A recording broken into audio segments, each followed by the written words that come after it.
Екінші сезон аяқталарда сарбаздар Кёнсок пен 145-ті алып тастаған еді. Сөйтсек сарбаздардың бірі Ноэль болып шығып Кёнсокты жарақаттап қана атқаны байқалады. Кейін оны өлді деп жариялатқызып, 5-ші сарбаздың сеніміне кіріп, сою бөлмесіне еніп, барлығын атып тастайды да қаруды тақап тұрып, оташыға Кёнсоктың жарақатын емдетіп алып, артынша Вонтты өлтіріп тастайды. Кихунды табытпен залға жеткізеді. Айналасындағылар оны оятып алады. Кихун есін жиып, бәрінің қырылғанын айтады. Енді 60-ақ ойыншы, яғни әрқайсысына 660 миллионнан түсетіні хабарланады. Чондай оған мәз болып тұрады. Сарбаздар кіргенде Кихун жеңілген мойындап, өзін жай ғана ат тастауын жалынып сұрайды. Мұндай тәртібін байқаған сарбаздар Кихунды кісендеп тастайды. Ал дауыс беру Кихуннан басталады. Ол үн қатпағандықтан дауыс беру Кихунсыз өтеді. Нәтижесі 41-де 18 болып аяқталады. Яғни көктер жеңіп тұр. Сондықтан ойын ертең өтетін болып шығады. Кихунға қошеметтеп көктер риза болады. Өйткені соның арқасында қызылдардың саны азайды дегендей. Намгю кезекті шатыр кетрацетамолын ішіп отырады. Мёнгю Чунхидің қасына келіп асымен бөліседі. Гымжа да Кихунмен асын бөліседі. Баласы оған әй берме өзімізге жетпейді дегендей оны тоқтатады. Сонымен қатар тоқылдағы Йонсик Дэхоның атыс кезінде ошерге келіп тығылып қорқып отырғанын айтады. Оны естіп алып Кихун енді Дэходан көз алмайтын болады. Чунхоның жасағы кемеде оператордың жоғалғанын байқайды. Ал оны түнде мына жексұрын өлтіргенін жақсы білесіңдер. Өзінен көрсін түнде өлгендей ішіп еді. Дейтіндей капитан Пак болып өзіне ештеңе жолатқызбай тұрады. Ал сол уақытта тойып алған оператор осындай күйде жағалауда бас жазып жатады. Енді дрон ұшыратын жаңа оператор керек болады. Сөйтіп жағалауға аттанып жаңасын табады. Ал Усок капитан Пакқа күдіктеніп, өткен түнде оны қолында бұрағышпен тұрғанын көргенін айтады. Чунхо қой ол жақсы адам деп оған сенбей отырады. Біле білсек, бірінші сезонда Чунхо жардан құлап кеткенде, Инхо оны осы капитанға айтып құтқартқан болатын. Енді сондықтан ғой оған жаман сөз жолатқысы келмей отырғаны. Содан ертесіне Чунхо круизіне аттанғанда, Усок сосын айтам дейтін себептермен кемеге мінбейтін болады. Офицер өткен атыста 8 кальмар мүшелері және 27 сарбаздың өлгенін хабарлайды. Фронтмен виптардың келе жатқанын айтып, айналасын реттеуін сұрайды. Ойыншылар 4-ші ойынды ойнауға дайындалады. Кихун Дэходан көзін алар емес. Аспанда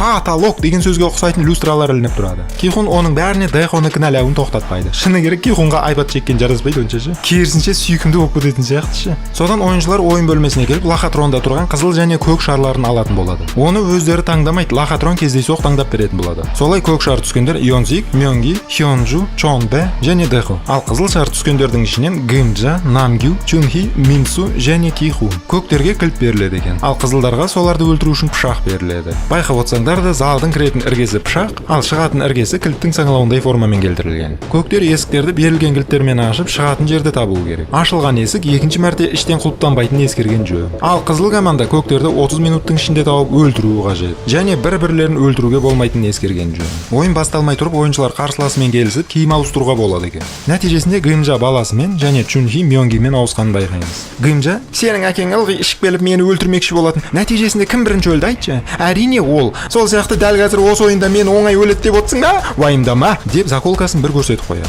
Мёнги Чунхиді аман алып шығатынмен ант береді. Қояндар шытырманға енеді. 2 минуттан соң қасқырлар келіп оларды талайтын болады. Сондықтан бұларға тез арада тығылып үлгеру керек. Мына жақта қасқырлар жемтіктері тығылып болғанша күтіп тұрады. Намгю Мёнгимен қосылуды жөн көреді. Кихунның бар ойы бетіне Криктің маскасын киіп алып, десеңе, Кихунның бар ойы бәріне кінәлі Дэхоны тауып соны өлтіру. Сөйтіп қызыл команда жемтіктерін табуға кірісе бастайды. Мына жақта Ноэль Кёнсокқа типа өзін таныстырып, қорықпа алып шығам дейтін уәдесін береді. Қызылдар шытырманға жайғасқан сәтте Намгю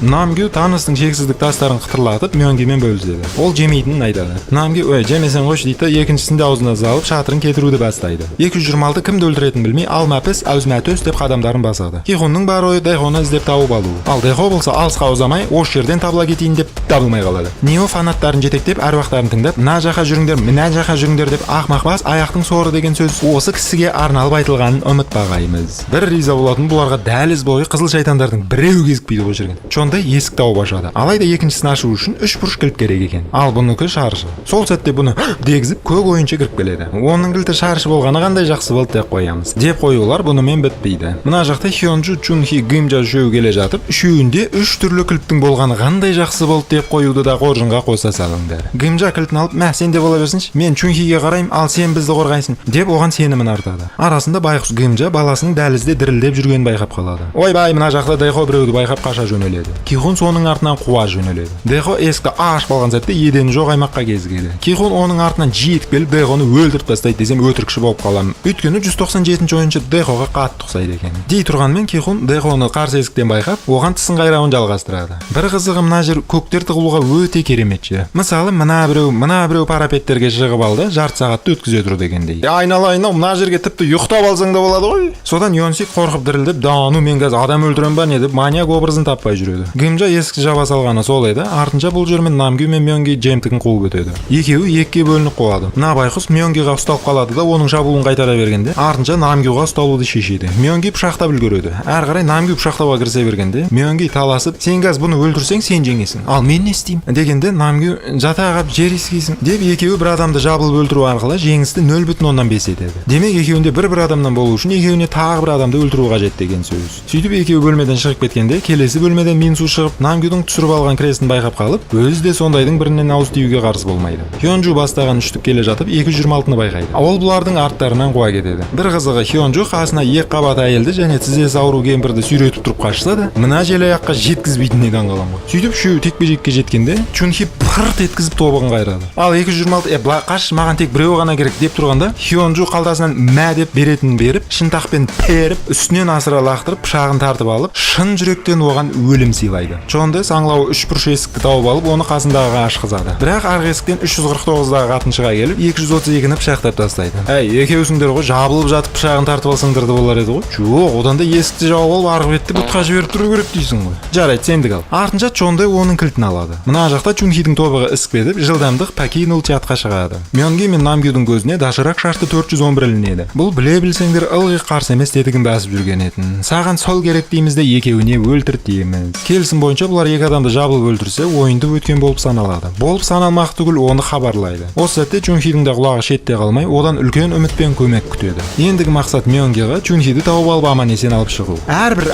деген дауысқа Мёнги жүгіріп барып ол еместігіне көзін жеткізеді. Сонда Намгю оны азғырып, "Көзге түскен көктердің бәрін қырып тастамадық па? Сонда басқа қызылдарға дым қалмайды. Нәтижесінде олар да көктердің артынан ана әлемге аттанады. Қалай, дейтін шайтанның түсіне де кірмейтін ой ұсынады. Оған қоса шошқамыз ақшаға плотно тояды дегенде Мёнги "Давай сөйтейік" деп айтпаса да әйтеуір қастарының қозғалғанынан солай екенін түсініп қоямыз. Кихун Дайхоны іздеп жүріп қайтадан 197-ге тап болады. Бірақ бұл жолы өлі күйіне. Басқалар бірігіп жатып кілт жинап өлместің амалын, кейбіреулер кілт жинап өлтірудің амалын орындап, әйтеуір барлығы арпалысып жүрсе, а біздің Кихунға бәрібір. Бастысы Дайхоны тауып алып жазасын беру. Ал Дайхо ойбаймен ерні домалап, тағы біреуден қашып жүреді. Әрине ол тағы Кихуннан 2-3 метр жерде. Дайхо текпе-шекке жете бергенде, жауын пышақсыздандырып төмен құлатады. Есесіне өзі балтырдан жарақат алады. Артынша Дайхо пышақтың сынған жүзін алып қорғануға кіріседі. Мына жақта үшеуі бір бөлмені табады. Чунхи "Сендерге масыл болмайым, маған қарамаңдар, бара беріңдер" дегенге келтіреді. Гымжа да "Я, бара бер, бізге қарама" деп ол да қаратпауға басады. Бір кезде Чунхидің толғағы басталады. Осы екен ғой, қарама деп жатқанын деп қоямыз ғой далбасалап.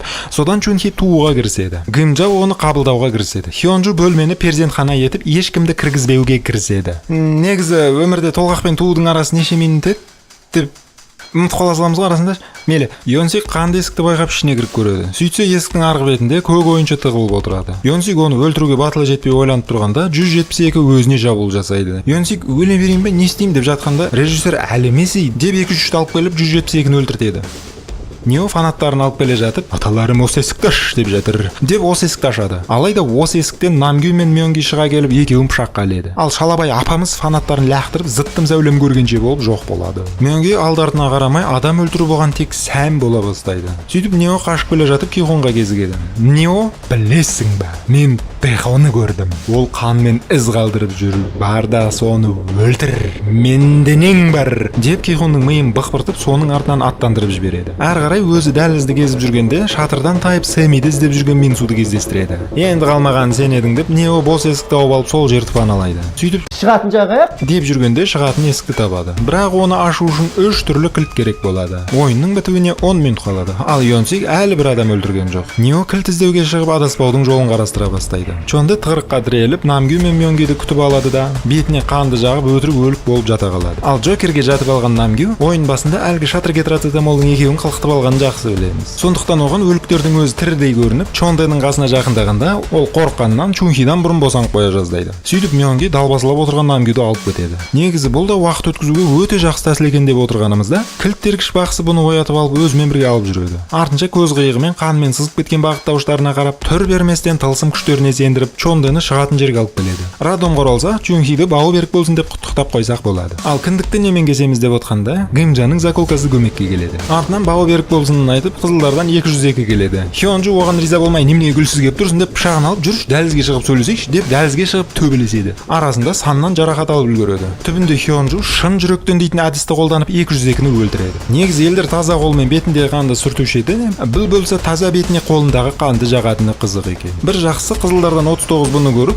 "Ну нахер" деп зыта жөнөлөдү. Хёнжу осы бөлмеден 3 саңлаулуу эскти тауып, 3 килтпен бурап чыгатын жерди табады. Сүйтүп оны кубанып наларга айтып келе бергенде, арттан бир нече рет пышактын киргенин сезип, мәңгі уйкуга кетеди. Ал эң сорагысы буну өлтүргөн Мёнги болуп чыгады. Энди чыгатын нерсе калмагандай, бунун мындай кылыгын көргөн Чунхидин көзү де шарасынан чыгады. Энди өзү гой ашык турган эсктин босагасында турган эмес, жауп турса да болот эле. Мейл содан Мёнги Намгю байкамасын деп эсикти жауып кетип калады. Кихун да 25 мүнөт бою кур жүрүп, энди өзүнүн нөмүрүнө сай калган убакыттарда козгала баштайды да, канның издери менен жүрүп келип, өз кашыгын табады. Нео менен Чонде чыгатын жерге келип эсикти ачады. Бирок бул кісі босагада турма дейтин казактын тыйым сөздөрүн окумаганы көрүнүп актур. Натыйжесинде Чонде бир килтти сууруп алып ары карай өтүп кетет. Нео мына бетте калып калады. Ашуга булуккан Нео, осың үчүн омурткаң опурулуп, мыйың шашылып, бытчтың чыгып өлөсүң, осыдан карап тур деп аузуна келгенди каргайды. Ош жеринде шпорга жазып койсоңдар болот. Жалпы Неонун айткан сөздөрүн өткөн видеодон бери жазып жүргөн болсоңдар, осы видеодо каттыраак керегирээк болот. Казыр көрөсүңдер. Содан бөлмеге тагы бир сандыракпай Минсу кирип келип, Сэмиди издеп жүрөдү. Нео бунун түрүнө карап коркуу керекпи, күлүү керекпи түшүнбөй турат. Ал Минсуга жын ойнак болуп Намгю элестей баштайды. Нео былай турчу жолунан деп кете бергенде, Минсу колундагы пышагын иске косады. Артынча бул оған Сэми болуп элестегенде, Минсудун ээси одан бетер абып ырбыйып калады. Дехо мына бирөө татуудун өтүрүк экенин жана аскерий кызметте болмаганын айтып акталады. Бир кызык жайт, оригиналда Дехо альтернативде аскер кызметинде болуп, колуна каруу уштап көрмөгенин айтады. Ал орусчасы менен агылшынчасында мөлдөм аскерге бармагандай этип көрсөтөдү. Сондуктан орусча жана агылшынча дубляж жасагандардын көтөндөрүнө ататаларын берип коябыз. Содан Дехо бастапкыда осулар менен бирге болгусу келгени менен коса, соңунда магазиндерди алып бара жатып, жарт жолдо үрөй жолун жауып калганын айтады. Былай карап отурсак, ода турган иштеңе жок. Бирок Кихун көзүнө кан үймөлөтүп, "Сен киналысың" деп аны шыңгырыгы менен өлтүрмөкчү болот. Сүйтүп турганда Дехо, "Ачо, менде каруу жок дейсиңби? Мен саган өнда" деп өз каруун чыгарып алып, "Ал эмне үчүн атыстан сен гана тирүү оралдың, сону айтчы мага" дейтин сурагын коюп, арада сенбестик башталады. Сүйтүп ар карай төбөлөш жалгасын табады. Дехо тапшкеси менен коргона баштайды. Түбүндө Кихун аны өлтүрүп тынады. Артынча баарыне өзү кыналуу экенин түшүнөдү. Мына жакта Гымжа 3 килтти колуна алып, Чунхиди жетектеп чыгатын бөлмөгө аттанады. Сүйтүп бири-бирине деп сол бөлмөгө келип туруп алады. Биз болсак, "Ай, босай" деп оларды асыктырамыз. Гымжа килттердин баарын тез пайдаланып эсикти ачып аркы бетке чыгады. Аха, армандарсыңдар. Солай ол ырбыйып турганда, эмшек сурамаган балага сүт жок дегендей арттан Йонсик пышагын так калпында жалтыратып келип турат. Энди оган Чунхиди өлтүрүү керек. Айтпесе буну өлтүрөт дегендей. Жолга Гымжа туруп алып, "Биринчи бабы берик болсун деп айтпайсыңбы? Өт тартипсиз. Мен сени солай үйрөттүм ба?" деп өткүзбөй туруп ойнап айтат. Алдына Гымжа туруп алып, "Мен көп өмүр сүрүп тастадым. Одан да мени өлтүр. Ол али баласынын кызыгын көрүү керек" деп аны токтотууга тырышады. Йонсик, "Ой, былай туруш, мам" деп Чунхиге пышагын көтөрө бергенде, экинчи сезонда бекер көрсөтүлмөгөн шешесинин заколкасы осы сәтке түрткү болот. Сарбаздар да көп кидирмей артынан келип аны атады.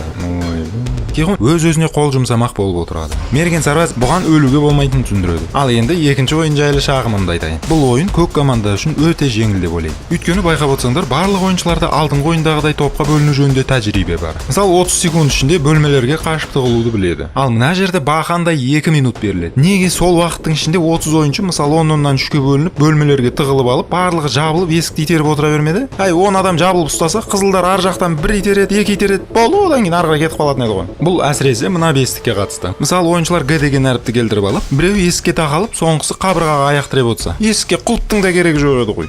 Кулп демекши, оюндун башында кулпталып турган эсикти килтпен ачса, ол экинчи кулптанбайт делинген эди. Имейте в виду, что открытую дверь невозможно закрыть. Онда неге Чондай көтөктүк таныткан сәтте ол кайттан кулптанып калат? Түшүнүксүз. Тагы оюнга дейин түс ауысууга уруксат берилет. Вы можете поменяться с игроком до начала игры. Ал мына жерде ойын басталып кеткенден кейін барып, Чунхи өзі барып Мёнгимен алжапқыш алмасады. Мына керемет жерде енді айтпай ақ қояйын. Жарайды, содан ойын біткенде үшбұрыштар бейгүнә қызылдарды өлтіруге кіріседі. Бұл жолы виптар қарап отырудан жалыққан болса керек, ойынға қатысып жеңілген ойыншыларды өлтіруді ермек қылған екен. Бәсе мына көтектің қару ұстасы бір түрлі екен. Ойыншылар жатақханаға келе бастағанда Намгю крестигін жоғалтып алғанын байқап, соны іздеп келуге сұранады. Күзетшілер оны жібермейді. Бірақ бұл байқұс крестикті Минсу ұстап жүргенін білмейді екен. Ал күзетшілер екеу болып күзетіп тұрады да, алыстан алғанда біреу болады. Сосын Намгюді залалсыздандырғанда қайтадан екеу болып кететін қателікті байқауды ұмытпаймыз. Бір кезде бала ұстап Гымжа мен Чунхи кіріп келеді. Чонда «Йо-ма-йо, біз азаямай жатсақ, көбейіп жатқанымыз несе?» дейтін түрмен қарап қалады. Мёнги баласын барып искеуге бет таппай орнында қатады. Кихунг сенделіп не беспокоить режиміне қайта енеді. Ноэль Кёнсокты күзеттің формасымен киіндіріп алып шығады. Кёнсок «Нағып маған көмектескіш болып қалдыңыз?» дейтін сұрағын қояды. Ноэль аман қалғың келсе жүре берсе артымнан дейтін жауабын береді. Гымжа тірі графиканы ұстап отырып, оның емгісі кеп жатқанын айтады. Чунхи әкешкән деп оны емзе бастайды. 4-ші ойында 35 адам қырылып, 25-і қалғаны хабарланады. Демек әрқайсысына 1 миллиард 724 миллион воннан тиетін болады. Бұны теңгеге шаққанда 661 миллион теңге болады екен. Менің ойымша көп сияқты. Мүмкін бұл жол көбісі қайтуды қалайтын шығар деп үміттенеміз. Сол уақытта виптар дастарханға жайғасады. Олар ойынға қатысып, адам өлтіргендеріне мәз болып фронтменге алғысын білдіріп отырады. Байқап отырсақ, ойында қалуды қалаушылар саны көп. Демек, қарсыны басқандар өткен вечеринканы еске түсіріп, тағы да қарсы болуға қорқады дейтін тұжырым фронтменнің аузынан атып шығады. Содан дауыс беру өсу ретімен өтеді. Бірінші болып 39 қалғысы келетінін білдіреді. Чонда ешқашан қызыл тетікті баспайды. Намгю бұл жолы есін жиып, сенетін ешкімі жоқ, соратын аскарбинкасы жоқ екенін түсініп үйіне қайтуды қалайды. Минсу керісінше дуқ жинап алып, оның сазайын бергісі келіп көкті басады. Бір кезде Гымжа жалынып, «Мына жерден кетейікші, өзімнің сыбағамды сендере қалыңдаршы, тек қайтайықшы, баласы бар Чунхиді аясаңдаршы» дейтін әсерлі сөздерден айтып көреді. Білмеймін, оны Казуэс әсерлі қылып жеткізді ме? Алайда мына құлақтан кірді, мына құлақтан шықты дейтін тас жүрек қоғам оны тыңдаудан безеді. Тіпті Кихун да аяғына боти киіп алып, маған поқилық киіп те, төсектермен бірге бөлменің интерьеріне айналады. Чунхо бейтаныс аралға санаудан жаңылдым дейтін ронын ұшырып тексерумен болады. Сол сәтте оған Усок қоңырау шалып, реестр бойынша капитан Пактың аты жөні басқа, оны ешкім танымайды дейтіндей дәлелдеуі аз ақпараттармен бөліседі. Біраз уақыттан соң Чунхо аралдан жағажайды байқап қалады. Капитан бұларды асықтырып, қазір ағысы өзгереді деп оларды кері қайтаруға итермелеумен болады. Офицердің құлағына сою бөлмесіне хабар жоқ жота, үндері өшіп қалды дейтін хабар келеді. Артынша сою бөлмесіне келген сарбаздар кімнің кім екенін анықтай бастайды. Ноэль Кёнсокқа 16-шы сарбаздың нөмірін ұстатып, бөлмеде камера бар, абайла деп өзі желдету жүйесіне кірмекші болады. Дауыс беру нәтижесі 16-8, яғни көктер жеңіп тұр. Ал Кихунның дауысы теңізге бір шелек су шашып, оны қатырып жіберумен теңесетіні сөзсіз. Сондықтан ертең 5-ші ойын өтетін болып шешіледі. Оған ура деп виптар ғана қуанатыны мәлім болады. Жатақханада Гымжа Чунхиді картоппен қалжалап отырады. Чунхи бәріне өзін кінәлайды. Гымжа, ой қоя берші, одан да баланы ойла. Дәл қазіргі сәтте бізге баланың амандығы маңызды деп оны жігерлендіреді. Офицер камераға қарап 5-ші, 7-ші және 25-ші сарбаздар бөлмесіне оралмағандарын байқайды. Ал 16 бөлмесіне жайғасып жатыр екен. Оған күдіктенген офицер өз бөлмесіне келіп 16-ші және 11-ші сарбаздарды бері алып келуін бұйырады. Сөйтсе 11 дәл артында тұрған болып шығады. Офицер сонша оған көмектесендей болсаған не істеді дейтін сұрағын қояды. Ноэль, білмеймін, сценарийда солай жазылып тұр. Одан да маған және соған үйге қайтатын қайық дайындап қой. Егер қарсылассаң VIP қонақтардың көзінше тұрыс үйіңді шешіп, мына жердің репутациясын бұзамын. Одан да тыныштықпен табан жалтыратайық, жарай ма? деп оны қорқытады. Джунхо аралға келіп Инхоны кездестірген жерін және оққа ұшқан жарын есіне түсіріп, іздеп жүрген жеріне жақын маңда екенін анықтайды. Артынша соны кемедегілерге хабарлайды. Оның бәрін Зымиян Пак рациядан естіп отырады. Түнге қарай Гымжа Кихунның қасына жайғасып, оған әлі де сенім артатынын білдіреді. Артынша қазіргі заман сондай әділетсіз. Жаман адамдар сорақы тірліктер жасап, оған біреуді кінәлап, жайбарақат өмір сүріп жүре береді. Ал жақсы адамдар қит етсе, өздерін кінәлап қояр орын таппай, жанын жегідей жеумен болады. Мысалы, 3-ші сезонда алып қарашы, өң жақсы персонаждар дымы қалмай қырылады. Ал адамдарды пашқылап өлтірген кейіпкерлер аман қалады. Ойбай, не айтып кет? Енді соңғы жағы өтірік болып кетті әрине дейтіндей ой толғаумен бөліседі. Арасында баласы Йонсиктің сондай ақ көңіл, сондай су жүрек, сондай өзін өзі кінәмшіл екенін айтып, жақсы адамға теңейді. Түбінде оны өз қолымен өлтіргеніне өкініп, бұдан кейін мен қандай шешемін? Ең болмағанда бейкүнә Чунфидің баласына көмектесші айналайын. Мынандай сұмдық жерде туылғанына ол кінәлі емес қой деп жалынып баланы Кихунға аманат етумен болады. Мына жақта Усок капитан Пактың үйін тауып келіп, айғақ іздеуді бастайды. Аулада ит байлаулы тұрады. Ол бұған тап бергенде үйшіктің аздап жылжығанын байқаймыз. Бірақ Усок әзірше ол жерді байқамай, әйнекті сындырып үйге кіріп алады. Сөйтіп қабырғалардың бірінен әлгі Сулифа ойнатқан жалдаушымен бірге түскен суретін байқап, ах ты сука дей бергенде, ит графикасын жұмсап Усокты қапқызады. Усок оны атып тартып үлгереді. Оны естіп маубас досы оянады да ары қарай оф болуын жалғастырады. Усок қашып бара жатып үйшіктің астынан бір нәрсе байқайды. Сөйтсе ақша мен шаршының маскасын байқап қалады. Міне саған айғақ дей бергенде Усокты полиция ұстап алады. Айғырсығай. Нойлға тамақпен бірге кіріп келеді. Офицер 16-шы сарбаздың формасында жүрген тұлға 246-шы ойыншы екенін анықтайды. Таңға жуық сарбаздар жатақханаға табытпен кіріп келеді. Сөйтсе о атаңылет. Баласының өлімін көтере алмаған гымжа асылып қалған екен. Оны көріп Чунхи көзі ағып жылайды. Ал Мёнги оған қарап тұрады. Осы кезде әй қасына барып жуатсай, балаңа бір қарап қойсай бедіреймей. Оның қасында газ гымжа жоқ тіреу болатын, енді сен тіреу боласың деп қоямыз арасында пысықсынып. Сарбаздар сапқа тұрып қаруланып жаңа күнді бастауға дайындалады. Ноэль мен Кёнсок қашуға дайындалады. Қалған 24 ойыншы енді 5-ші ойынға сап түзейді. Намгю мыжылып өзін онша емес сезінеді. Минсу одан көз алмайды. Кихунды кісеннен босатып қатарға қосады. Чунхи ақсаңдап ойынға жайғаспақшы болады. Бірақ сол кеткеннен мол кетем ба деген ой мазалап, баласын тастап кетуге қимай өзімен бірге алып жүруді жөн көреді. Сөйтіп текпе-жекпен келе жатқанда, Кихун оған жәрдемдесіп баласын көтеріп жүруді шешеді. Ал Мёнги оларға тек сырттан ғана қарап тұрады. Чунхи қайтадан барлығына өзін кінәлауға көшеді. Кихун, о жағынан сен жалғыз емессің айналайын. Бәріміз өз таңдауымызды жасадық, бізге сол керек деп оны жуатады. Артынша не болса да баланы аман алу керек дейтін түйінді сөзін айтады. Виптар ойыншыларға ұтыс тігіп отырады. Арасында алғаш біреуі байқамай 222-ге тығып қойғанын айтады. Басқалары күліп, оның аяғы жарадар, сен жеңілдің дегенге келтіреді. Сонда ол, Құдай жалғыз өзі бәріне үлгермейтіндіктен аналарды жаратты. Бұл ана болғандықтан баласы үшін барынша тірі қалуға тырысады. Көресіңдер, мен жеңемін деп Кихунның сөзіне ұқсайтын ойын айтады. Ал біраз уақыттардан соң 5-ші ойынның локациясына келіп жетеміз. Ереже айтылады. 5-ші ойынға қош келдіңіздер. Бұл ойын секірмек деп аталады. Мақсаттарыңыз 20 минут ішінде арқанға шалынбай секіріп, көпірдің арғы бетіне өтулеріңіз қажет. Реттілікті өздеріңіз анықтайсыздар. Ойын басталды. Тук-тук, кім келіп тұрған? Кішкентай досың, кіре бер онда. Чунхидің тобығы барған сайын таныстың түсіне ұқсай бастайды. Кихун баланы осы жерге қойып кетіп, арғы бетке өтіп, кейін қайта қолға алуды ұсынады. Алайда осы сәттен бастап бала да ойыншылардың қатарына қосылады да, арғы бетке өтпесе өлтірілетін болады. Ал керек болса. Чонда шығып, "Әй, тұра бересіңдер ме, секірсеңдер?" дейтіндей офигевшілігін көрсетеді. Әрі қарай сен секір дейтін әңгімелер кетеді. Чунхи Кихуннан баланы өткізіп беруін сұрайды. Минсу артына жел үрлеп алып, Намгюдің әлсіз жерін шұқуға көшеді. Ол жалынып, "Әкеш бер" деп кресттен көзін алмайды. Минсу, "Саған крест керек пе?" Мәуінді деп оны көпірдің үстіне лақтырады. Намгю онсыз желі шыққан доп немесе дөңгелек екенін білеміз. Сондықтан ол крест үшін жампида деп бірінші болып секіруді бастайды. Крестке жеткен сәтте Минсудың тарапынан 4 қабаттан бір ғана қылтиманы байқап, арқанға шалынып төмен қарай кетеді. Бірінші өтіп алып сосын барып тексерсе де болар еді ғой. Мейлі, содан Чунхи баланы графика екенін түсінді ме, әйтеуір өлгендей тұншықтырып қымтап Кихунға ұстатады. Кихун, қашындаршы деп қолына баланы ұстап, онымен қоса тепе-теңдік ұстап арғы бетке аман-есен өтіп алып, барлығын және Чунхиді қуантады. Енді Чунхиді барып алып келем деп тұрғанда басқалар да бері қарай өте бастайды. Уақыт минуттың 12-сі қалғанын көрсетеді. Сөйтіп 96 шапшаңдық танытып өтіп келеді де, артындағыларын итеріп шошқаны ақшаға тойдыруға көше бастайды. Солай ол келесі ойынға қатыспай, X-ті басып 22 миллиардпен үйге қарай таюды көздейді. Барлығы соған қарап бір орында биін билеп тұрады. Арасында ритмнан чатасып құлайтындары да жетерлік. Чонды өз сыбағаммен бөлсем, тек мені өткізші, әрі қарай мыналарды өлтіруге саған көмектесем дейтін қомағайлығын танытады. Артындағылар бір-біртіндеп кете бастайды. Мына бетінде тұрған 349 артқа оралуды шешеді. Ал бұл жақта 203 дейтін қомағай шығып,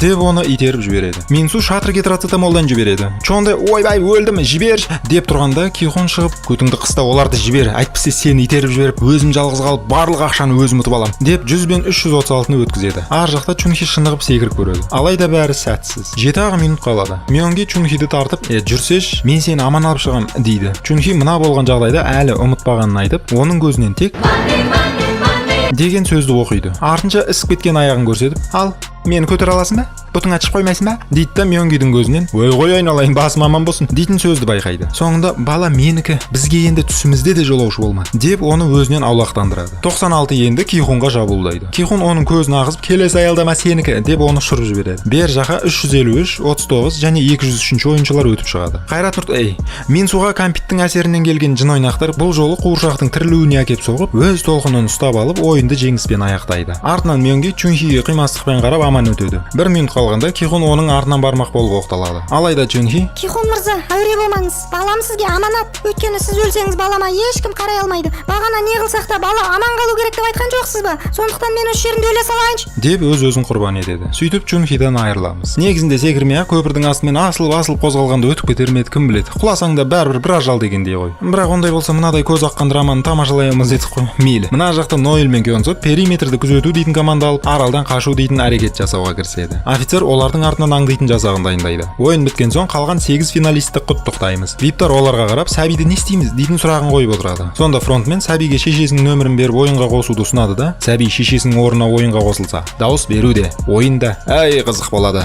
кәз көресіңдер дегенге келтіреді. Сөйтіп 222 қайтадан ойынға қосылатын болып шешіледі. Оған ұтыстықке мына бейшара да қуанып кетеді. Жатақханада 8 ойыншы шеврондары бойынша 2-ге бөлініп жатады. Кихун мен Мёнги крестик жағында, ал қалғандары мына бетте. Менсу кәмпит таппай мазасызданып отырады. 336-353-тің қасына келіп, біз 8-біз. Демек 45 миллиардты 8-ге бөлсек, әрқайсымызға шамамен 5-5-тен тиеді екен. Мына келестен басқаларымыздың бәрі қарызымызды жабалады екенбіз. Давай келесте дауыс берерде қарсыны басып үйге қайтамыз, а? Деп отырғанда сарбаздар кіріп келіп, 9 ойыншы қалғанын хабарлайды. Және 9-шысы 222 ойыншы, яғни Кихунның қолындағы сәби екенін айтқанда, барлығы дүркіреп: олай болмайды ғой, біз деген көтімізді жыртып жан таласып қолымызды қанға малығанда. Бұл бала тула салады екен де, дайын асқа тік қасық бола ма не? Жоқ, олай болмайды. Де барлығы әсіресе қазір ғана жақсы әңгіме айтып отырған мына екеуінің ойы 180 градусын сыза бастайды. Бір қызығы, бұларға 5 миллиард жететін сияқты болып отыр еді. 4 миллиард 900 миллион аз болып қалды. Ойлаңдаршы, не деген жалмауыз, Артынша барлығы жамырап Кихунның қолындағы баланы тартып алуға оқталады. Мөңге де тыпырлақ қойып өзінше оларға қарсыласайын деп тұрғанда, осы сәттен бастап ойыншылар арасында қол көтеру жоғынан екені түсіндіріледі. Өйткені ондайды әлі ойында көрсетіп үлгересіңдер дегендей. Усок бөлімшеде отырып тапқан айғақтарынан капитан Пакты жаманатты қылуға тырысса да, кезекші оны капитан Пак етіп, оған кір жуытқызбаумен болады. Бір кезде Усок оның қасындағы жалдаушыны көрсетеді. Ал кезекші керісінше жынды бола қалып, оның кім екенін бұдан сұрайды. Ал бізге осы сәтте мүмкін кальмар ұйымы бұларды да сатып алған шығар дейтін ой келеді. Усок: ондайды мен емес, сендер білесіңдер ғой, базаны ашты қарасай әңгүдігау, немене тупит етіп отырсың, кең келес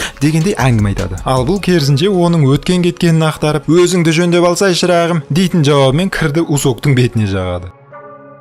Мына жақта дрон шұрғыш әрі Джунхо аралды белгілеп, сол жерде өзінің атқанын айтып, сол төңіректердің бір жерінде деп сол жерді шұқып отырады. Капитан Пак: оттамаңдар деп фломастерін саптап X-ін сызып отырады. Оның үстінен бұл аймақ Қытаймен шекаралас болғандықтан, ол Қытайдың қарауында әрі қол сұқпау керек екенін айтып түсіндіреді. Джунхо: онда азанда мына жаққа саяхаттаймыз деп картаның жаңа бетін түртіп, тревел блогерлігін ақтарады. Ал досы: онда мен оң жақтан, сен сол жақтан, ол жақтан дейтін маршрутын белгілеп, екінші қайықтағы командантты іске қосады. Сол уақытта бөлімше Пактың нөмірін тауып соған қоңырау шалады да, үйіне типа ұры түскенін, итінің өлгенін, ақша мен маска тапқанын және соның бәрін істеген Усок екенін тоқылдайды. Джунхо оған көз қырын салып отырады. Усок адвокатпен хабарласам деп телефонды сылтауратады. Бөлімшедегілер Усокқа телефон бермей, оның азаматтық құқығын бұзады. Бір кезде Усок шу көтеріп телефонды алғызады. Артынша соның кілт сөзін айтатын сәтте телефонды ала қашып, дәліз бойымен қашу үстінде Сирия арқылы Джунхомен хабарласып, капитан Пактың ауласынан не тапқанын айтып, точно сол, абай бол дегендей оны сақтандырып қояды. Ертеректе капитан Пак Джунхоның әрбір қадамын Инхоға хабарлап отырған етін. Инхо: егер көтіміз ашылса барлығын өлтір, тіпті детектив Джунхоны да аяма деген бұйрық берген болатын. Енді сол бұйрық орындалатын уақытын тауып, Пак екінші қайыққа шығып, сол команданы мына жексұрынға өлтірткізіп, өзі қолына қаруын алып, осы қайықтағы команданы атып тастайды. Алайда Джунхо оның артынан келіп, кеудесіне гарпуннан оқ сыйлап береді. Бірақ бұл партизан аралдың қай жерде екенін айтпай, тез арада өле салуды жөн көреді. Артынша досының жарақатын шұқылап отырғанда, ол екінші қайықсыз аралды таба алмайтынын айтып, үйге қайтайықшы болып дейді. Джунхо: тоқтай тұр деп әлгі Пактың сызып тастаған аймағына көзі түсіп, демек арал осы жақта дейтін ойға келеді. Сол уақытта ойыншылар шырттай болып смокингтарын киіп, әдеттегідей ақырғы айналма алдындағы керемет дастарханға ие болып отырады. Барлығы тамақтан опырып алады. Ал балаға арнайы сүт жылытылып, шеңбер сарбаздың көмегімен тамақ беріледі. Уйти-пуйти. Не дегенмен мұндай қатыгез ойында бір уыс мейірімділіктің және қамқорлықтың иісі шыққанына бір мәз болып қаламыз. Бір қызығы, менің бірінші маусымда айтқан сөздерімнен кәне бір сәт үзінді естіп көрейік. Шеңберлері барып біл шоқпен, полжу, қансұрт, шай ғой, балаға қара, ең соңғы жақтар өтірік болып кетті әрине. Байқап отырсыңдар, сол өтірік болмапты. Шынында шеңбер сарбаз балаға қарап отыр. Керемет. Содан виптар: бұлар тамаққа тойып алған соң барлығы крестті басып кетіп қалмай ма дейтін уайымын айтады. Фронтмен: ол жағын қарастырып қойдық, уайымдамаңдар деп сенімділік танытады. Нені қарастырып қойды екен деп отырғанымызда, сарбаздар дауыс беру аппаратын ортаға қойып, ақырғы ойын туралы сыбыс айтады. Ол былай: соңғы ойында ойыншылар кем дегенде 3-еуін дома қылдыру керек екен. Сөйтіп қалған 6-ы ақшаны алып үйіне қайтады. Содан дауыс беру басталады. салады. Кихун қарсы болады. 353 пен 336 көкті басады. Мюнги көктердің көп болып тұрғанын көріп, ол да қорқып шевронын көкке ауыстырады. 222 енді сүт ішуден басқа өнері жоқ. 203 көкті басады. Минсу қызылды басады. Чондай көкті басады да 39 үшін өз жауап бере салады. Өйткені ол да бәрібір көкті басады. Баспай қайда барады дегендей ғой. Енді дауыс саны 5-2. Сондықтан ура, финалды көретін болдық деп қарсы еместер, және видео ұзаққа созылатын болды деп Казвойстың көрермендері қуанатын болады. Осы сәтте енді қарсы еместерге қандай 3 ойыншыны өлтіру керек екені белгілі болады. Артынша алтауы сол үшін алып қойып жеңісті алдын ала тойлауға көшеді. Фронтмен де бағана осындай болып шығатынына сенімді екенін байқауға болады. Виптар қандай ойын?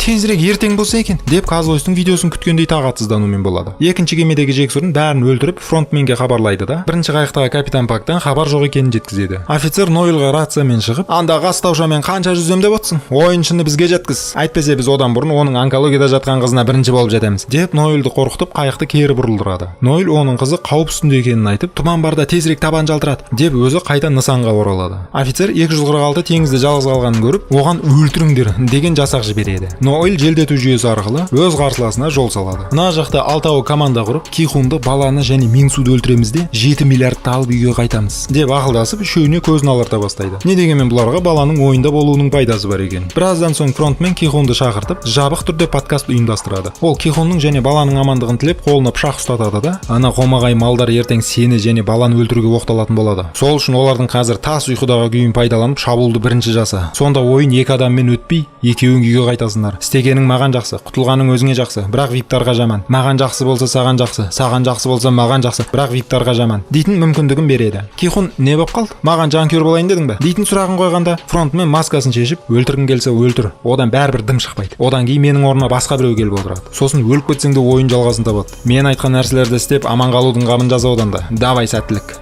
Сосын қалай жалпы?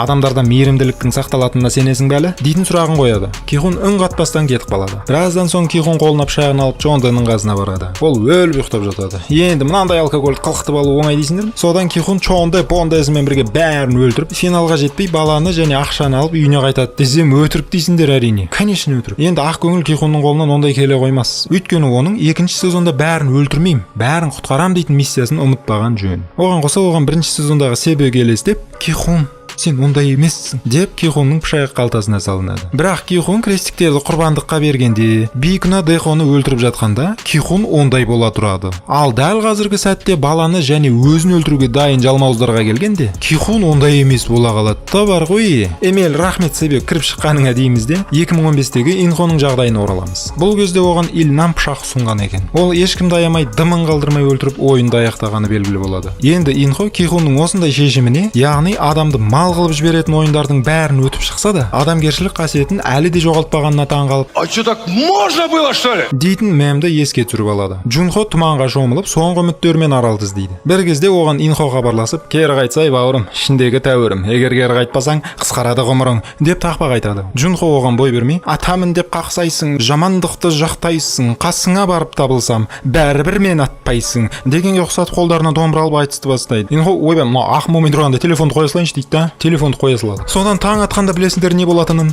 Таң атады. Ноэль желдету шахтасымен келіп, офицердің бөлмесіне тап болып, оған қару тақап, 246 ойыншы жайлы барлық ақпараттарды мәлімет қорынан жоюын сұрайды. Ол жойып болған соң мұрағатта әлі қағаз үлгілері бар екенін айтады. Ноэль, жүр, сояққа апар мені дейді. Ол қазір вискиімді ішіп алайыншы дейді. Оның үстінен ояққа бару үшін фронтменнің және өзінің маскалары керек екен.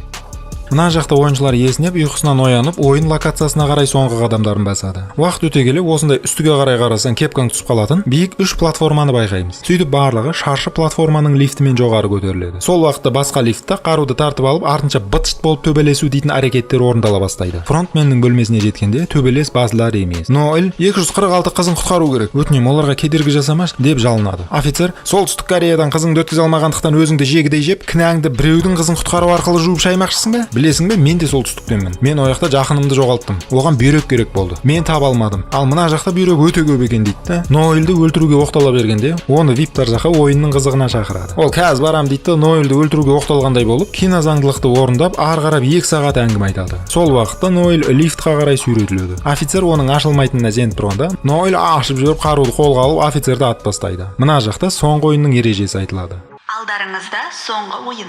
Бұл ойын әуе кальмары деп аталады. Ойын 3 кезеңнен тұрады. 3 платформа 3 кезеңді құрайды. Біріншісі шаршы, екіншісі үшбұрыш, үшіншісі дөңгелек. Бірінші кезеңде араларыңыздан кем дегенде бір тірі ойыншыны итеру керексіздер. Солай, екінші және үшінші кезеңде де бір адамнан итерулеріңіз қажет. Егер берілген уақытта ешкімді итермесеңіздер, барлығыңыз бір ауыздан құрисыздар. Ендеше, ойынды бастау үшін едендегі тетікті басыңыздар.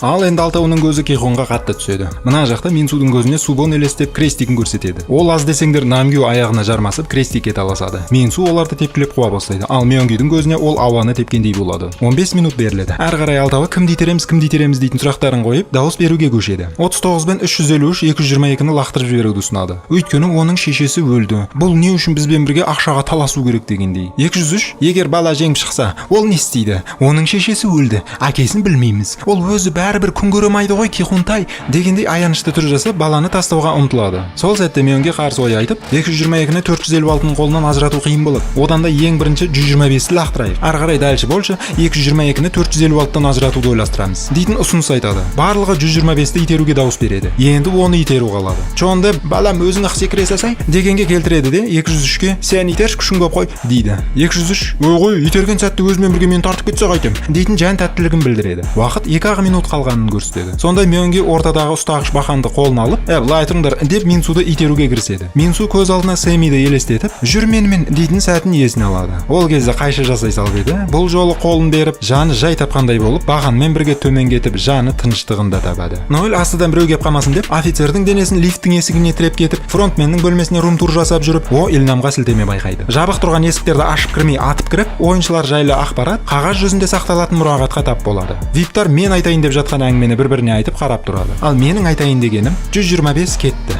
Енді 225 пен 456 қалады. Бәрінің көзі Кихун мен Сәбиге түседі. Олардың мақсаты екеуін ажыратып, әр айналымда бір-бірлеп лақтыру. Сонда тетікті баспақшы болады. Мyeonggi оны баспас бұрын бірінші екеуін ажыратып алу керектігін айтады. 353 бақанды қолына алып итермекші болады. Кихун егер итерсең келесі айналымда бұлар сені итереді. Ән артыңа қараш, сен жайлы өсектеп тұрғанларға деп бұны жынды қылады. 203-тің жүйкесі сыр беріп тетікті басып, итеретін болсаңдар итерсе жыр қалмай деп өз күшіне қатты сене бастайды. Енді шешім қабылдауға 15 минут қалады. Ноэль 246 жайлы қағаз ақпарат табады. Сөйтсе оның әйелі қайтыс болғаны және ауру қызын өзі ғана өсіріп жатқаны жайлы ақпараттан хабардар болады. Ал сол уақытта Кёнсок қашып келе жатады. Арттан аңдушылар жақындап келіп, оған оқ атып моторын тез тоқтатады. Ол қарап отырмай өз қаруымен атып қорғануға кіріседі. Сөйтіп отқанда олар жақындап келіп 246-ны міне өлтірейін деп тұрғанда, алыстан Джунхо мен досы Калаш пен МК-ны іске қосып Кёнсокты аман алады. Мына жақта алтауы сулифа ойнап, Кихунды баладан кім ажырататынын анықтайды. Нәтижесінде 336 баратын болып шешіледі. Мyeonggi оларды барынша бері тартып алу керек, сонда екеуін ажырату қауіпсіз екенін айтады. Сөйтіп барлығы пиджактарын шешіп 336-ға байлайды. Мyeonggi бақанды алып итеруге дайындалады. 336 Кихунға лапшаларын іліп, давай жеребе тастайық. Кішісін таңдағаны ұшады. Дей бергенде оның ілген лапшалары Кихунның құлағынан түсіп кетіп, ол балаға жармаса кетеді. Қалғандары оны тартып тұрады. Бір кезде Кихун пышағын іске қосып пиджакты кеседі де, әрі қарай бері өтіп алып 336-ға кезейді. Сөйтіп тұрғанда ақырында Myeonggi келіп 336-ны итеріп жібереді де, қай жерде қару бар, сол жаққа сатылып кетуді жөн көреді. Артынша баланың әкесі өзі екенін айтқанда, виптар да, ойыншылар да үлкен бір отбасылық реалити жобаға түсіп кеткендей таңғалады. Чонда жеребе тастауға дауыс беріп, яғни 4-3 жеребе тастаймыз дегенге келтіреді. Myeonggi бізде енді қару бар. Келесі раундта қайсыңды итеретінімізді енді біз шешеміз. Дей бергенде мыналар кімді итеретінін анықтап, 39-ды өлгенше тепкілеп, тізесін арғы бетінен бүгілетіндей етіп тастайды. Чонда бұл әрекетімен 39-ды әлсіретіп, келесі платформаға сүйреп апарып, сол жерден тастай салып, алтауы 7 миллиардты алып, ойынды аяқтағысы келген. Сонда Кихун данышпандығын қоздырып, алтау ала болса ауыздағы кетеді, төртеу түгел болса төбедегі келеді дегенге ұқсатып, көтті қысып жеребе тастайық,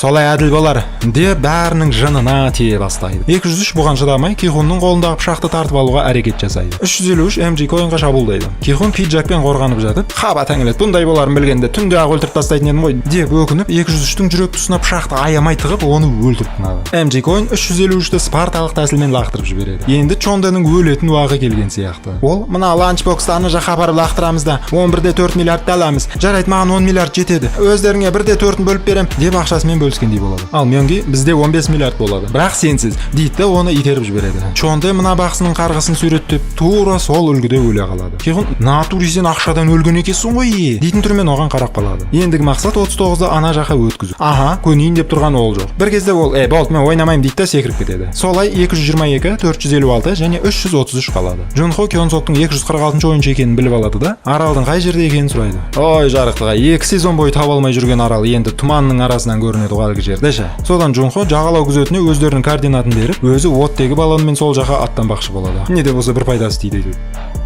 Мына жақта келесі платформаға көпір қатынап, ойыншылар шақырылады. Мөңге өтіп алып, бақанды қолына алып, әкел баланы берді, өзің қалана жүр деп арам ойына кірісе бастайды. Ал 5 минуттан соң көпір қайта ішке кіреді. Кихун соның үстіне тұрып алып, Мөңгеді қорқытады. Мөңге онда бәріміз өлеміз деп ол да көпірдің үстіне тұрып алады. Кихун балаңды алда өзің ақ тірі қала берші, мен ақ былай салам дегенге келтіреді. Мөңге оған сенбей, керісінше мені итеріп жіберіп ақшаны өзің ұтып алайын деп тұрсың ғой, иә дейтін оймен есілдердің бәрі ақшада екенін білдіреді. Бір кезде Кихун оған баланы беруді шешеді. Мөңге оны бақанға іліп алып, платформаға қоя бергенде Кихун пышақты 203-тен суырып алып, соңғы сәтте көпірмен жүгіріп платформаға секіріп үлгереді. Мөңге бақанмен қаруланып алып, екеуі жекпе-жекке кіріседі. Мөңге баланы ұстап алып, шет жағынан тосып, "Лақтырамайды деп тұрсың ба? Лақтырам" дегенмен қорқытады. Алайда 3-ші айналымның тетігі әлі басылған жоқ. Сөйтіп Мөңге пышағын ала жүгіргенде, Кихун қорғанып жатып, түбінде екеуі құлап кетіп, бала жеңімпаз атанады. Деп отырғанымызда екеуі арматураға ілініп қалған екен. Сол сәтте бала іші пысып, еңбектеп барып, тетікті басады. Мөңге пиджакпен ғана ұсталып тұрады. Бірақ пиджак жыртылып кетіп, Мөңге дәстәсін айтып құлап кетеді. Солай Кихун бала екеуі жеңімпаз атанып, бүкіл ақшаны алып үйлеріне қайтады. Кейін Лос-Анджелесте жүрген қызына барып, баланы сомен таныстырып, "Мынау енді біздің отбасы мүшеміз" деп қолына ұтып алған сыйлығын ұстатып, барлығы бақытты өмір сүреді деген хэппи-эндті күткен едімбіз. Әттеген-ай, Хван Дон Хёктың жазғаны Кихун платформаға көтерілгенде не алтау жоқ, не төртеу жоқ, не тетік басылмағанын түсінеді. Ноэль мұрағат бөлмесін вискимен өртей бастайды. Артынан құжаттарды ақтарып отырып, мына акулаңға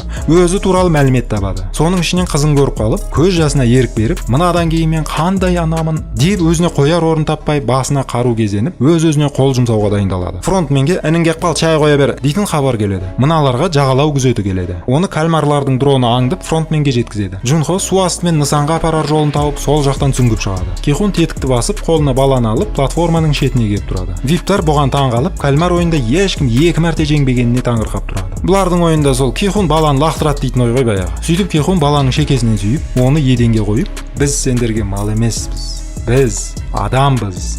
Ал адамдар ары қарай өздерін жалғастырыңдар" дегендей өзін құрбан етуді жөн көреді. Осылайша Кихун мынадай адамдарды адамгершіліктен жұрдай қылатын ойынға нүктесін қойып, жалпы қоғамға жаңа өмір сыйлап кеткенін білдірді деп түсінеміз. Солайша респектімізді білдіреміз де, сенімен болған әрбір видеомыз қызықты өтті. Қайта оралшы, пожалуйста, ойнап айтам деп рахметімізді айтып, кейіпкермен қоштасамыз. Солай бұл ойынды 222 нөмірдегі сәби жеңеді. Оны көрген Ноэль өзін атуға қимай, бойынан тағы бір үміт отын жағып, өмірін әрі қарай жалғастырмақ болуға шешім қабылдайды. Осы сәтте Виптардың да аузына құм құйылып, дұрыс бір нәрсе түсінгендей болады. Айтпақшы, бұл сөзім 1-ші маусымын қайталауға мықтышы негізі. Аздап бар ма бар рубрикасын ұйымдастырып жіберейік. Мысалы, 1-ші ойын қызыл шам, жасыл шам. Бар ма? Бар. 1-ші ойында фронтмен Fly Me to the Moon әнін қосып қойып, виски ішіп отырады. Бар ма? Бар. 001-ші ойыншы тегін адам емес. Бар ма? Бар. Түнде орнайтын қанды қырғын бар ма? Бар. 1-ші ойында соңғы сәтте ұстап қалу бар ма? Бар. Және сол ұстап қалған 1-ші сезонда Әли болып шығады. 4-ші ойында оны финалист Самву алдау арқылы өлтіреді. Сол сияқты мына жақта 1-ші ойында ұстап қалған Хёнджу болса, оны 4-ші ойында финалист MJ Койн өлтіреді. Бар ма? Бар. Соңғы ойында екеуі қалғанда, біреуі өз-өзіне қол жұмсайды. Бар ма? Бар. Бұтқа кіші дәрет жіберу. Бар ма? Бар. 4-ші ойында жақын жұп бір-біріне қарсы ойнап, біреуінен айырылады да, екіншісі оған шыдамай азылып қалады. Бар ма? Бар. Және сол ойыншы 4-ші ойыннан соң дауыс берейік те кетейікші деп жалынады. Бірақ оны ешкім тыңдамай қояды. Бар ма? Бар. Болды, бітті. Содан фронтменнің құлағына "Патруль аралға кеп қалды, шай қоя бер" деген хабар жетеді. Содан ол бәрін эвакуацияға шақырып, өзіне ғана қол жетімді тетікті басады. Бұл дегенің менің мына видеомда айтылғандай нысанның жарылуына жартақ сағат қалғанын білдіреді. Оны Жунхо жақсы түсінеді. Ноэль да жақсы түсінетін сияқты. Инхо ойын локациясына келіп, Кихунның қасына тұра қалып, Кихунмен идеологиялар шайқасында жеңіліс тапқанын мойындап, оның алдында маскасын шешеді. Жунхо фронтменнің бөлмесіне келеді, бірақ оны таппайды. Сөйтіп оны монитордан көріп қалып, Виптардың бөлмесіне барып, әйнектерді атып, "Брат, неліктен? Айтшы маған, неліктен?" деп қоймай қояды. Инхо, "Ачо, хэппи-энд болатынына сеніп пең" дейді да үн қатпастан баланы қолына алып төмен қарай түсіп кетеді. Мына жақта Гримжаның айтқанындай байлар күнәларын арқалап қашып құтылып жатады. Ал қарапайым қоғам ойында қырылып өліп жатады. Осылай Хван Дон Хёк бізге капитализмнің зардаптарын минимализм үлгісінде көрсеткенде іспеттес болады. Ары қарай бізді контенттермен қызықтырған локациялармен де қоштасамыз. Бір қызығы, 1-ші сезонда бүкіл 6 ойын жатақхананың қабырғасында бейнеленіп тұрған еді. Ал бұл жол қабырғадан "Ходье михи крастиви" дейтін латын сөзі, яғни қазақша аударғанда "бүгін маған, ертең саған" деген орта ғасырларда табыт банктың қақпасына жазатын фраза жазылып тұрады. Бұл дегенің бүгін мен өлсем, ертең сен өлесің дегендей ойыншылардың тағдырына арнап жазылған сілтеме екенін байқауға болады. Одан кейін маусым бойы көріп шыққан ойын алаңдар жарылмай тұрып, қаңырап тұрған кездерін бір көріп аламыз. Арасында үлкен планмен Қазақстанның жалауын да байқап өтеміз. Солай нысан соңғы секундтарын санап Кихунның көзіне бейнелеп жарылады. Джунхо да, Ноэль да аралдан аман-есен шығады. Инхо Кихунның сақтап қойған ақшасын табады. Арада жарты жыл өтеді. Суретші Кёнсок Ноэльдің портретін салып отырады. Ноэль маскада болғандықтан, мына кездің бәрінде сол қасында жүрген бұл тіпті түсініп отырған жоқ. Бір кезде оның Найон дейтін қызы беті томпайып кеп тұрады. Сөйтсе жақсы адамдар табылып, бұның еміне көмектескен екен. Бұны көрген Ноэль, үміттен де бір нәрсе шығады екен ғой деп, қолына кәмпитін ұстатып кетіп қалады. Көлікте отырғанда оған әлгі солтүстік пен оңтүстік елшісі хабарласып, сенің қызың Қытайда жүр екен ғой дейтіндей ақпаратымен бөліседі. Ноэль үміт оты әлі де өшпегеніне көзі жетеді. Мына жақта естеріңде болса, бірінші сезонда Себектің інісі бар еді ғой. Мама қашан келеді деп шешесін күтіп жүргенше, сол анасы енді оңтүстік Кореяға аман-есен өтіп алған екен. Біле білсеңдер, екінші маусымның екінші сериясында Кихун әлгі елшімен жолығып, сол кісіні өткізіп беруін сұраған еді. Ал інісі Самвудың шешесінің қамқорлығында өсіп келген. Енді ол мына брокердің арқасында шешесімен көріседі. Енді бетіне ыстық шай шашу деген оңай дейсің бе? Артынша брокер әуежайдан Қытайға ұшайын деп жатқан Ноэльді көріп қалып, оған қоңырау шалып, Қытайда адамды дайындап қойдым, еш уайымдама, смело жүре бер, тезірек қызыңмен оралуыңды тілеймін деп оған ақ жол қара асфальтын тілеп жібереді. Ол ұшайын деп отырып ақ асфальтты тақпады. Джунхо Усокты түрмеден босатып алады. Ол өзінше не істесе болады, не ашпаса болады, ол үшін ақша керек дейтіндей ойымен отельдегі ақшаны сұрайды. Джунхо оны баяғыда біреу алып кеткенін айтады. Джунхо үйіне келсе, ойынды жеңіп шыққан 6 айлық бала мені асырасай деп шалқайып жатады. Сөйтсе Инхо оны мә бала бақ деп ұтып алған призмен бірге Джунхоға табыстап кеткен екен. Кейіннен Каспий Голдын алып ақшаматқа апарып салып қараса, 45 миллиард 600 миллион вонды көріп көзі шарасынан шығады. Не деген бақ дейсің ғой. Бүкіл маусым бойы теңізде круиз жасап, дым тындырмай келіп, бүкіл ойындардағы 30 суммасы соңында осыған бұйырады ғой. Ризасыңдар ма? Мына жақта Усок қонақ үйді қалыпқа келтіріп, досы екеуі соның бизнесмен айналыспақшы болады. Сөйтіп кезінде қыруар ақша жатқан төсекке келіп, бұл ақшаларды кім алып кетті екен деп отырғанда, сол алып кеткен адамды көрсете бастайды. Инхо Лос-Анджелестен табылып, Кихунның қызы, яғни Кайонмен жолығады. Артынша қалтасынан кальмарский сыйлық қорапты шығарып, мынау сенің әкеңнің сыйлығы деп оған ұсынады. Кайон, енді бұл жол үлкен зажигалка берген ба не? Бергіш болса өзі келіп бермей ме? Алмайм деп әкесіне өкпелеп тұрады. Сонда Инхо оның қайтыс болғанын айтып, сыйлықты алғызады да кетіп қалады. Кайон оған жаман болып, қорапты ашады да, кальмар ойындағы өмірден естелік және бірінші маусымнан жеңген Каспий Голдын байқайды. Кайон, ничего себе зажигалка деп далаға шыққанша Инхо жоқ болады. Кейіннен Инхо бір қуыстан жергілікті жалдаушының бомжмен такджи ойнап, оны бұратылып тұрып ұрып шапалағын беріп жатқанын байқайды. Екеуі ымжымдасып, "Чатам, Голливудтық нұсқасын түсіреміз бе?" дегендей атак ойын барлық жақта өтіп жатқанын білдіргісі келіп, фильм қызық жеріне келіп аяқталады. Енді Дэвид Финчер дейтін режиссер не істер екен, соны күтетін боламыз.